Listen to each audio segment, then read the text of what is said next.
Alright, so I thought I'd do a very short video on PTSD because somebody asked me about this and asked for some advice on the perception of this. Now the thing is, in our sort of mental health medical systems that we've got, they come up with all of these acronyms and names and sort of categorizations for things, and it makes it easier for them to understand, but it really doesn't help the person who's suffering from it in the mid to long term.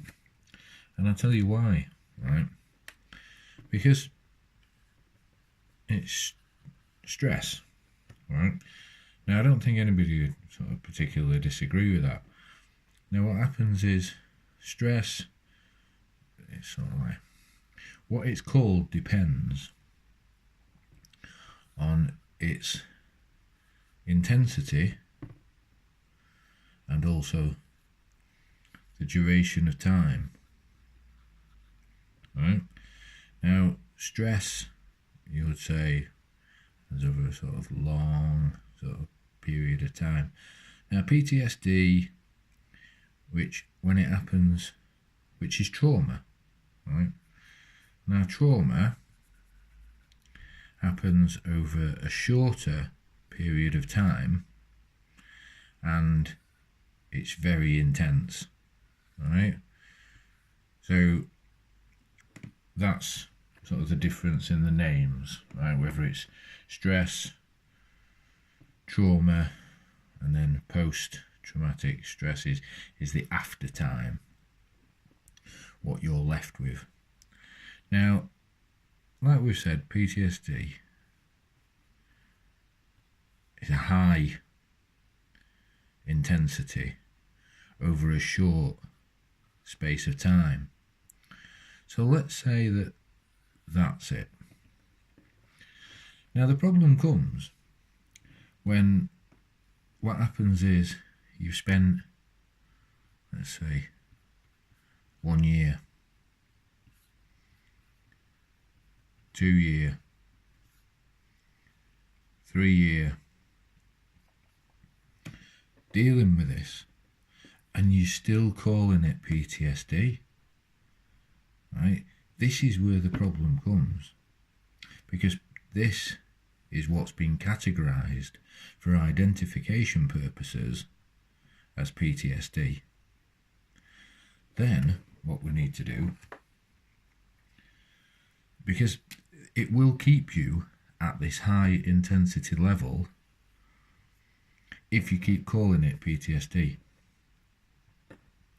Because what happens is the things that you suffered here, when you think about it here and here, it brings it all back under the same umbrella. Right? So as you can see, it gets a bit messy there. So what we want to do is this, and this is the same for a lot of what we call mental health problems, which is various stresses, traumas, impact, whether it be from, childhood, which so many issues that we're still dealing with because of then you've got that, and then you're dealing with all the other stresses and traumas, right, in society, and the pressures that sort of squish you, so it causes the stresses. So, without getting too much into that, PTSD, you don't want to still be calling it PTSD later on, right? For identification purposes, when it's identified to formulate some sort of support package, yeah, fair enough, right? But not ongoing. So what you want to do is you want to then separate it. What is it within this that, is it There's so many different things, and it's individual to you. But it's parts then. You work with the parts, and instead of keeping you up here, you then address the parts to be able to step down from that PTSD that has been such a high level back to some sort of milder level of the general stresses that we face day to day. So it is an exercise that I suggested to somebody the other day, all right? And just get a piece of paper, all right? And on that piece of paper, at the top, write down all the high intensity things that really bother you the most, right? Right at the bottoms, things that you can handle, that came with that, but you know you can handle them, you can manage them. There's things that will come in the middle, right? Which, fair enough. But what you want to do is, even by just doing that, you've separated these into different areas. And then what you do is, whatever that particular issue, or that one is, or that one is, or that one is, right?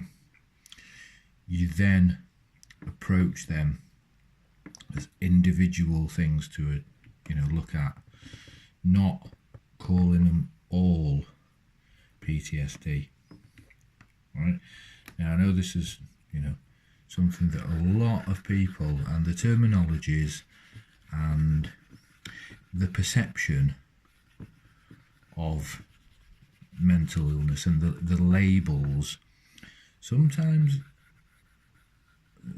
it's hard to get them labels off. But this is what you need to do.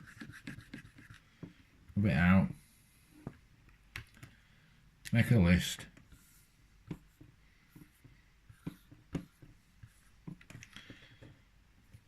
See if it's high, and over the period of time, and separate these issues, because if you're still calling it the same as it was there, you're not going to come back down, and it's going to be so intense. Yeah, sometimes things build up, sometimes things go really quick, and also, you've got the deep depression, right? The depressed button. So this is what we'll try and do, is see, because you come down too quick,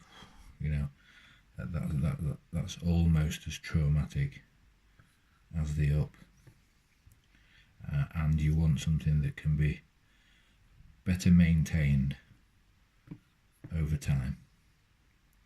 So I hope that's helped. I hope it's not been too long, and I've not rambled too much, but yeah, separate the issues. One sheet of paper and a pencil, like the high intensity stuff, the things you can manage, and tackle them as separate issues, not just labelling them all in the same sort of scary, traumatic basket that you've maybe been doing so far. All right, hope that helps. Have a good day.